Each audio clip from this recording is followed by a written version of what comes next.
Hello friend, welcome to our channel. This video describes an incident that will shock you and is considered a memorable incident in the world. Let's move on to the video. The hijacking of Indian Airlines Flight 814A, often referred to simply as IC-814A, stands as one of the most dramatic and consequential aviation hijackings in South Asian history. Occurring on the 24th of December 1999. The event unfolded at a tense moment in India-Pakistan relations and during a period of heightened terrorism in the region, especially linked to militant groups operating in and around Afghanistan. The flight originated in Kathmandu, Nepal, with New Delhi as its scheduled destination. IC-814 was an Airbus A300 aircraft carrying 176 passengers and crew. Many on board were families returning home ahead of the Christmas and New Year holidays. The passengers represented a broad mix of demographics: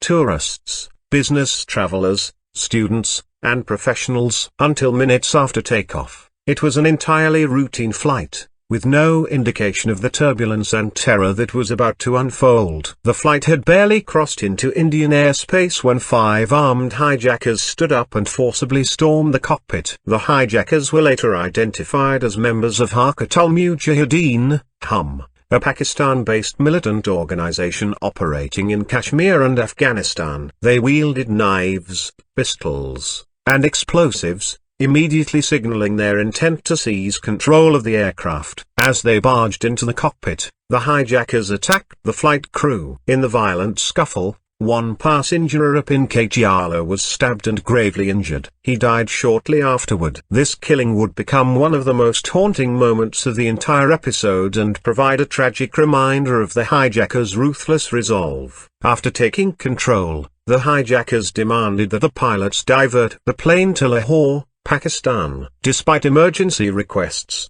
Pakistani authorities refused landing permission, causing the aircraft to circle dangerously with rapidly diminishing fuel. The hijackers grew increasingly agitated as the crew insisted on the urgent need to land. With fuel nearly exhausted, Pakistani authorities reluctantly allowed IC-814 to touch down briefly in Lahore. Even then, the plane was surrounded by Pakistani military vehicles with lights turned off. The refueling process was intentionally delayed, and the aircraft was not permitted to shut down the engines, heightening tensions on board. Once refueled, the hijackers forced the pilots to take off again, this time directing the aircraft toward the United Arab Emirates, specifically Dubai. The passengers endured hours of fear, with limited food, water, or medical care. Many later described these hours as an agonizing wait filled with confusion and dread. By the time the plane reached Dubai, negotiations had already begun behind the scenes. The UAE agreed to facilitate a humanitarian stop. Several passengers, especially women, children, and those needing medical aid, were released. This partial release was one of the hijackers' attempts to display selective compliance while strengthening their bargaining position.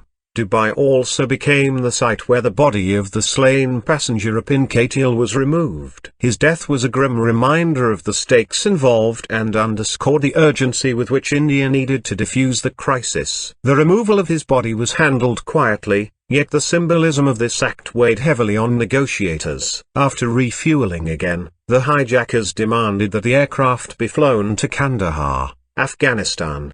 At that time, Kandahar was a stronghold of the Taliban regime, whose sympathies lay closer to the jihadist groups operating in the region. The Taliban agreed to allow a landing, setting the stage for the most tense phase of the crisis. When IC-814 landed in Kandahar on the 25th of December 1999, the hijackers felt they had finally reached a safe location, free from international law enforcement interference. The aircraft was promptly surrounded not by Afghan police but by Taliban fighters, armed and masked, creating a surreal and intimidating environment for all involved. The Taliban played a complicated role. Publicly they claimed neutrality, but behind the scenes, their alignment with HUM was widely suspected. They positioned their militia around the aircraft, creating what they claimed was a security perimeter intended to prevent an Indian military rescue attempt. In reality, it also shielded the hijackers. New Delhi immediately dispatched a high-level negotiating team to Kandahar. This team included diplomats,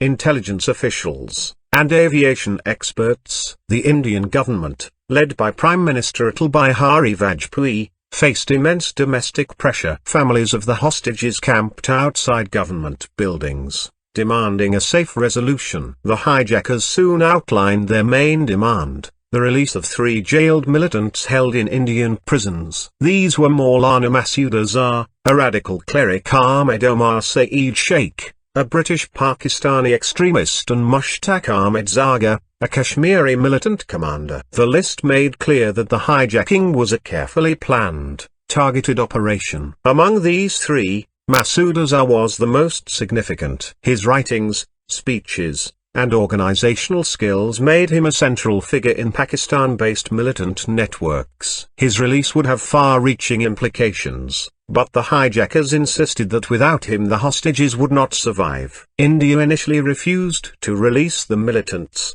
exploring rescue options instead. Intelligence agencies and military planners assessed whether a commando operation was feasible. However, Kandahar's terrain, Taliban hostility, and the high number of hijackers made such an operation extraordinarily risky. Meanwhile, the hijackers maintained pressure by threatening to kill passengers. They forced hostages to relay messages pleading for compliance and used emotional stress as leverage. Over 6 days, the passengers endured extreme fear, dehydration, and exhaustion, with no certainty of survival. Domestic political pressure intensified. Families of the passengers staged hunger strikes, protests, and emotional appeals on national television. Public opinion increasingly favored negotiation, and the government's political allies began urging a swift resolution.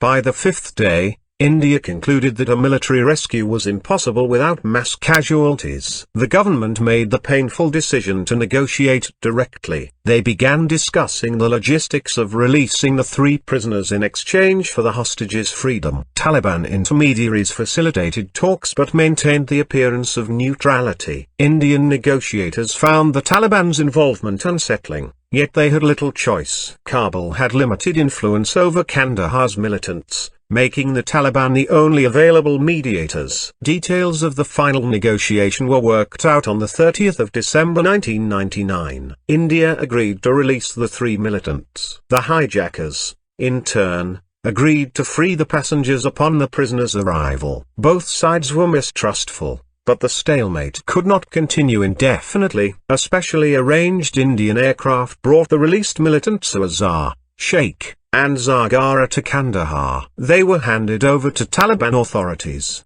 who symbolically transferred them to the hijackers. This moment marked one of the most difficult decisions in India's counter-terrorism history. Once the hijackers confirmed the release, they began freeing the passengers. The hostages were evacuated from the aircraft under Taliban supervision. The relief among passengers was overwhelming, with many collapsing from exhaustion and emotional shock as they left the plane. After releasing the passengers and crew, the hijackers demanded safer passage. The Taliban, still seeking to portray themselves as neutral arbiters, provided the hijackers with a vehicle. The 5 militants disappeared into Afghanistan, with varying reports about their subsequent movements. The freed passengers were flown back to India, where they were greeted by anxious families and emotional scenes. Their accounts in the days and weeks that followed painted a chilling picture of the ordeal of fear, violence, prayers, and moments of desperate hope. The political fallout in India was immediate. Opposition parties criticized the government for capitulating to terrorist demands. Yet others argued that saving the passengers was the only humane choice, given the impossibility of a safe military rescue. International reactions varied. Many governments condemned the hijacking and expressed concern about the role of Pakistan-based militants. Western intelligence agencies took renewed interest in Masood Azhar and Omar Sheikh, both of whom were now free and poised to rekindle extremist networks. The hijacking significantly altered India's approach to counter-terrorism. The government strengthened airport security, intelligence coordination, and crisis response protocols. The incident also prompted a reassessment of India's vulnerability to cross-border militant organizations. Masood Azhar would go on to form Jaish-e-Mohammed, JAM, in early 2000. Just weeks after his release, JAM rapidly became one of the most active militant groups operating in Kashmir and was linked to several major attacks, including the 2001 Indian Parliament attack. Omar Sheikh later kidnapped American journalist Daniel Pearl in Pakistan, leading to Pearl's murder in 2002. His involvement demonstrated the long-term and global consequences of the decision forced upon India in Kandahar. Mushtaq Zagar resumed militant activities in Kashmir, strengthening local networks. Although less internationally notorious than Azhar or Sheikh, he remained influential in militant circles. The IC-814 incident revealed the complex intersection of geopolitics, terrorism, and aviation security. It showed how terrorist groups exploited regional instability and how governments were often forced to choose between bleak options when citizens' lives were at stake. The hijacking also deeply affected the families of the victims and survivors. Many struggled with trauma for years, haunted by the memory of captivity. Rupin Katil's death, in particular, became a powerful symbol of the tragedy and cruelty of the event. Thanks for watching. Hope you like this video.